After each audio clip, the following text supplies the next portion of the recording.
Okay, welcome. So we're going to continue on here with applying some of these 7th chord inversions, some 6th chords, of course, too, that we've learned, using our grip shapes, which means the 6th string or 5th string roots. You know, that's the first thing that we learn here in order to play these jazz standards. And of course, some of these inversions now on the top 4 strings as you're working on these. It's just time to apply them. So I'm looking at Fly Me to the Moon here, the lead sheet. And what's important to know is that, okay, the third's on top. So here's A minor 7. Okay, that's that shape that I said Wes Montgomery loves. That particular shape. That's A minor 7 with a third on top. And there are no chord shapes for the rest of it, so chord melody is kind of a neat thing. It could be an illusion. We have a, and that was A minor 7, D minor 7. Yes, that is the third. G7, and yes, that's the third on top. C major 7, you guessed it, third. C dominant 7. So that's the first 4 bars.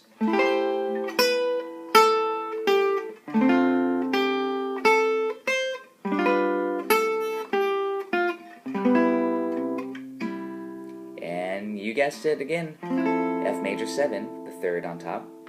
Notice I'm using the top 4 strings. Inversions, third on top. B minor 7, flat 5. Grip shape with a third on top.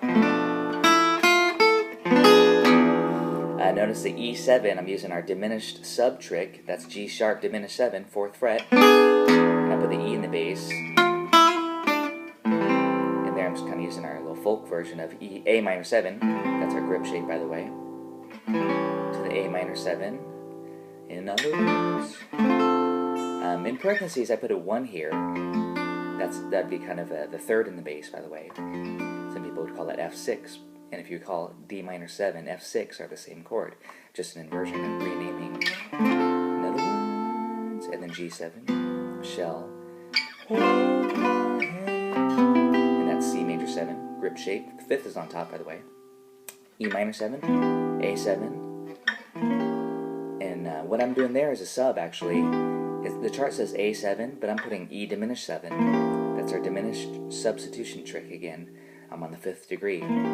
So that's it for any 2-5. It's something we'll expand on. E minor 7, E diminished 7. And yeah, please write that in the chart there that I'm playing E diminished 7 for that A7. Down to D minor 7, grip shape. And that's the third on the top. And that's just a grip shape. And then, oh, that was just a G7 shell. I'm just in that kind of to keep time. So it's like, and then, and that was a G7 top 4 strings inversion. The 9 on top to the root. And then C major 7. I have to get the pinky over here to the 4th degree to the 3rd. And that's because that's what the melody says. Kiss me. And then these next 2 chords, B minor 7, flat 5, E7, there's really no melody note, but it's just nice, of course, to play them. Actually, and notice on the chart here I wrote B minor 7, flat 5, and that's not an error. I just kind of have this E note ringing. So it's actually a B minor 11 chord. We haven't really talked about that, but I'm flattening the 5 down to the 4, which above the octave is an 11 to the E7. So the idea behind that move was to go C major 7 with the 4 to the 3, and then keeping that note as kind of a constant pedal tone.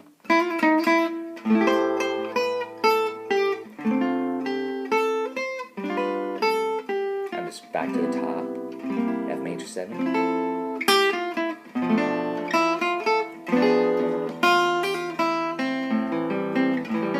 Okay, we've already taken the first ending. I'm on the second ending now.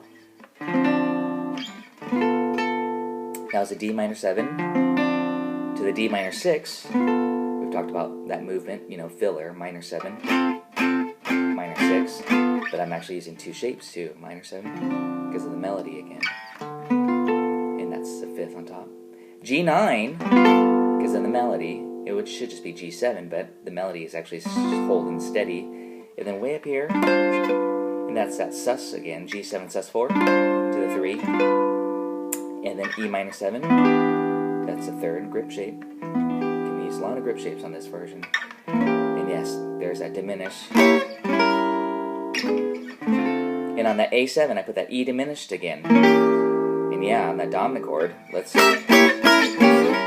do a lot of that filler stuff. Okay, that's a little overkill there, but E minor 7, then diminish, D minor 7, and then G7. I'm using my thumb for this shape. This is a nice chord. This is a kind of really an F triad with a G in the bass. Kind of a special chord we'll end up talking about more later. And then C6. And then, of course, the repeat. In parentheses, that will take us back to the top. There was a coda there that at the very end, when you're going to end the song, we would have gone to the coda, which is way up here, 12th fret. Please be true. Notice the diminished use again. In other words, D minor 7. That's optional if you want to get the bass. And then G9. Then I love you. And then, and that was that classic ending. And then the melody should be, but I'm actually doing this just to kind of get a little cool ending there. So it'd be another of you, and then the diminish, then diminish.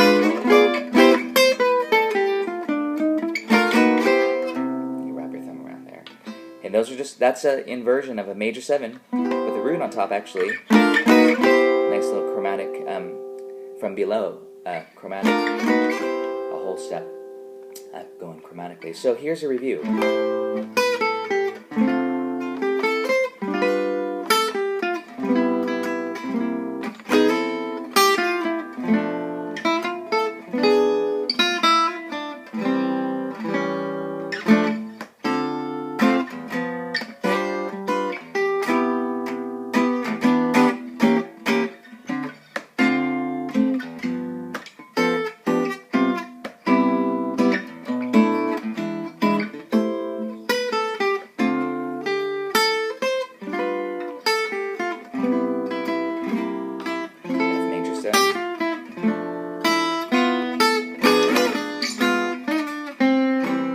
Second ending.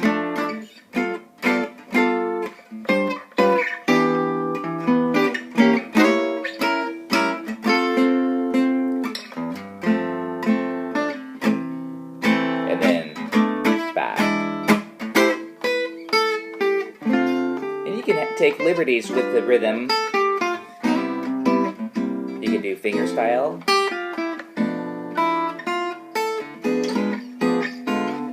Notice the diminish. Now I'm gonna take it to the second ending here, so we can end the song. And then all that diminished sliding around stuff is fun. And then G9 diminish.